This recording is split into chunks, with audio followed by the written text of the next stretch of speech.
cold weather winter test part 2. We're going to go overnight in conditions way below freezing.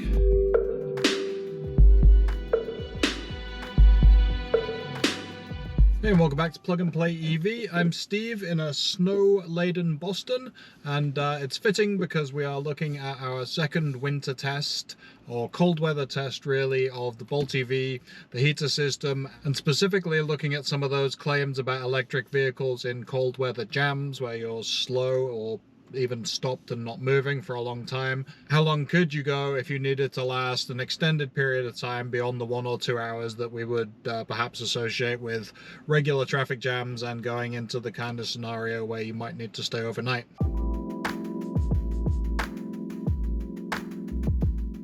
Did some slightly different parameters for this one. You can look up here somewhere for our first winter test and how the EV heater performed in the Bolt EV that day over 7 hours. The previous test was daytime, right around freezing, kind of 30-32 degrees Fahrenheit, and we had the heater up pretty high, so we started off at 72 degrees, then cranked it up to 75 degrees Fahrenheit, just to kind of ward off any of those complaints that you were trying to skimp to make the EV look good. All that kind of thing. Most people are comfortable between 70 and 75 degrees Fahrenheit. This one was done on about as cold as we can get in Boston. We don't get much below the teens Fahrenheit here, and this only just dipped down overnight to that kind of 4-5 degrees Fahrenheit kind of area, which is cold in its own right, but certainly not nearly as bad as you're going to see up in your Minnesotas, Wisconsins, and up into Canadian provinces.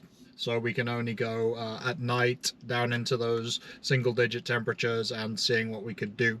So I did that. We started around 6 p.m. And I did get all the way up to 90% charged to what is currently the acceptable level for the Bolt EV, and reset all the details here, preheated the cabin from the level 2 charger, all this good stuff. So we had, you know, the best case scenario in that sense, that you are trying to leave the house with a full charge or as close to a full charge as possible. We only drove a little bit, so all the numbers on here were pretty much down to climate settings and any battery conditioning that happened.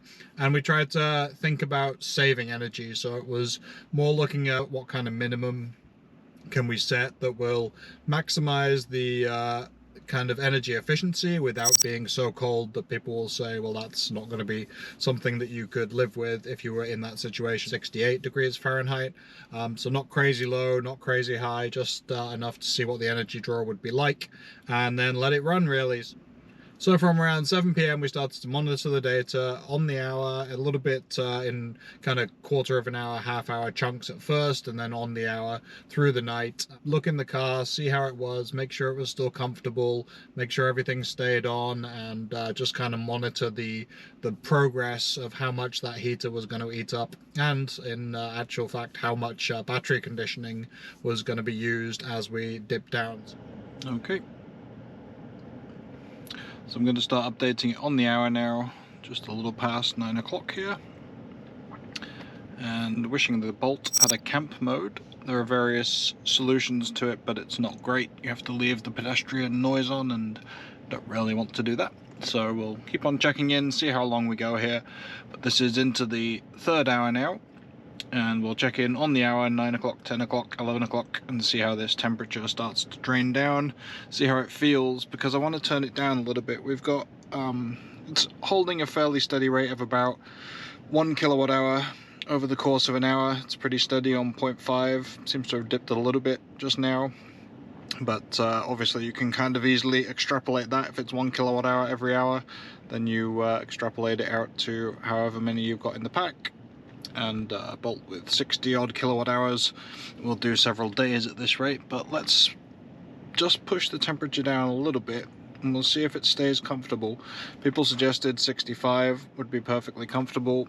Again, I'm still kind of, you know, just in jumper here, not any heavy thermals or anything else. Hopefully if you were traveling you'd have blankets and other stuff to be able to kind of put on and give yourself a little more comfort. I'll keep the heated seat cranked up. Got 149 miles on the GOM, so again that's not that useful. It just kind of gives you a rough idea of what you'd get if you were to set off right now, but a long way to go if we're trying to say we're going to be stuck for a long time. but you have just hitting 85%, so coming up to about 3 hours and only having dropped 5% of the pack, including a little bit of driving there. So we'll have starting percentage of 90% and then see where we ended, see how much energy was used and where that energy went. But again, this should be one that shows that electric vehicles just will not have significant problems. You know, if we start from a decent state of charge, these things can go for certainly tens of hours, and if we stretch it out, days. 5 hours, 13 degrees Fahrenheit, still not hitting those single digits. Looks like that'll be after midnight now. 4.8 kilowatt hours used. Staying at that 65 degrees Fahrenheit. Pump ourselves back up to full heated seats. Still got 144 miles. Still at just below 83%.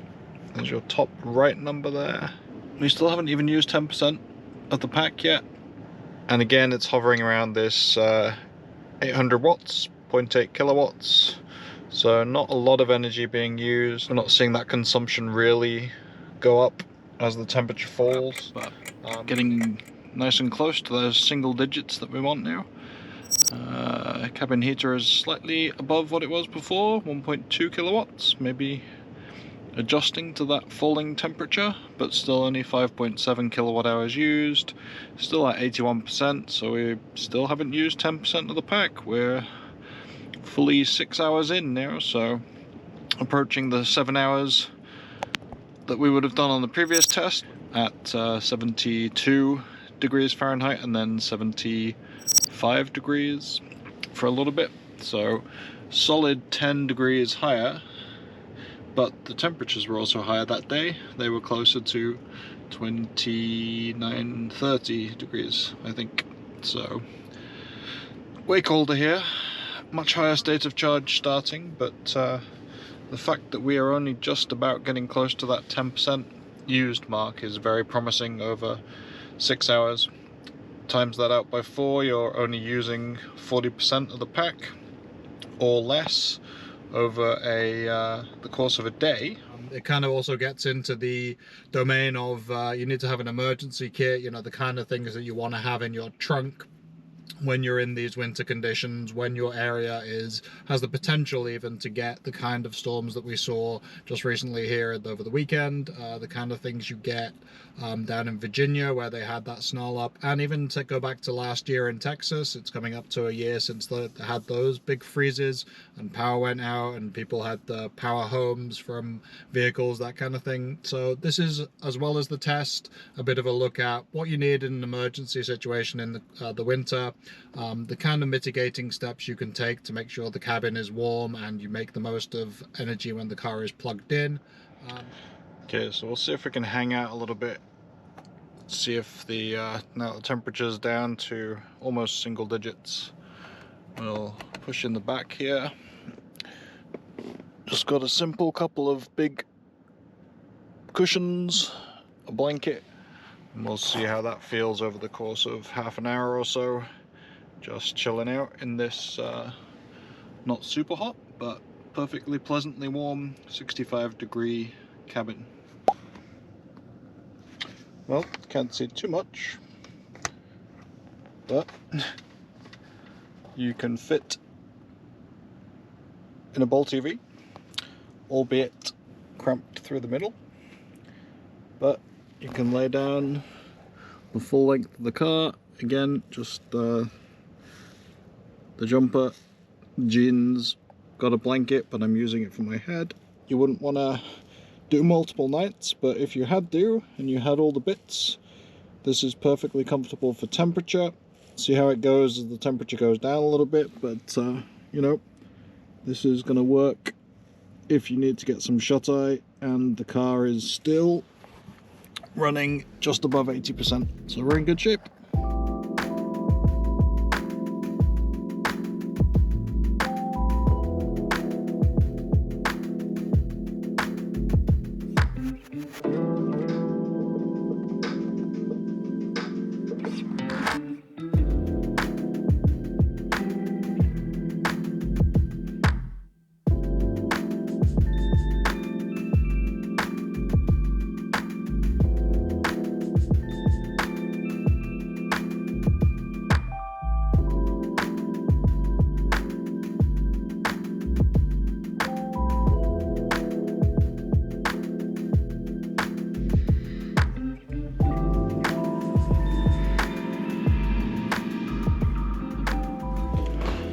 Okay, so tapped out, and I've let it sit cold now over the last hour through here to 8 AM.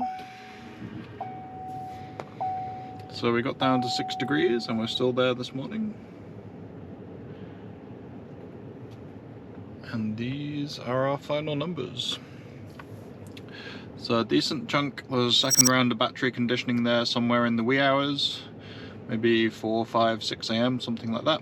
So we had 2 rounds of that as it got into single digits. Stayed pretty level otherwise. Climate settings at 52%. Driving and accessories continue to go down. We have used now 13.7 kilowatt hours. That's going to go up pretty quickly here, so let me turn off the heat for a second so I can record the final numbers.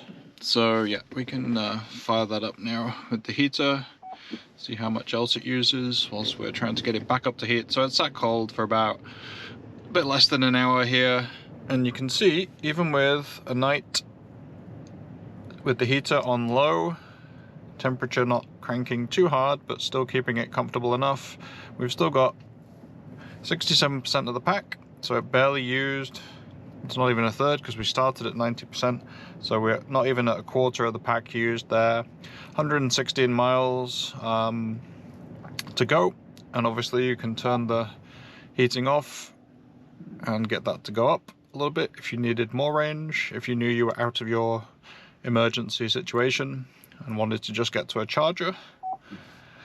What scenarios can we see coming up where electric vehicles actually turn the tables on combustion vehicles and become a solution to these kind of problems? There are some technologies which are just being released and will be kind of big for the next couple of years as we start to get into electric pickup trucks and being able to power other things from our electric vehicles. That's where the advantage of having an electric drive chain, having that massive battery pack underneath you, starts to become more of an advantage than the disadvantage that people are trying to claim. So hopefully this video kind of looks at those things and answers a few questions, even provides electric vehicles as the solution rather than the problem that people... You'll have enough energy there to get you through a night and then through another day. If you calculate that 13 or 14, if you want to round it up, 14 kilowatt hours, times that by 2, that was what we used over 12 hours more or less. Times it by 2, you'd get a full day, and you would still only use 28 kilowatt hours, which is not even half of the pack.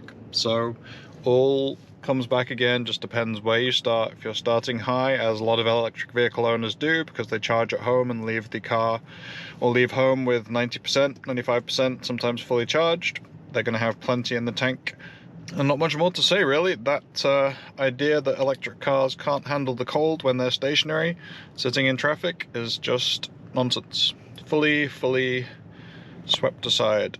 You can talk about range in winter, you can talk about cold weather charging being too slow, you can talk about all those things, but the car can be heated up and the car can stay heated when it's in any kind of traffic jam. It is not gonna die unless you haven't prepared. So that's another one. Thanks for watching. I don't know if we'll have much time for many more winter tests or cold weather tests, but if there's anything you want to see, obviously put it down in the comments. We'll see what we can do with what remains of winter here. And as always, thanks for watching. See you in the next video. Cheers.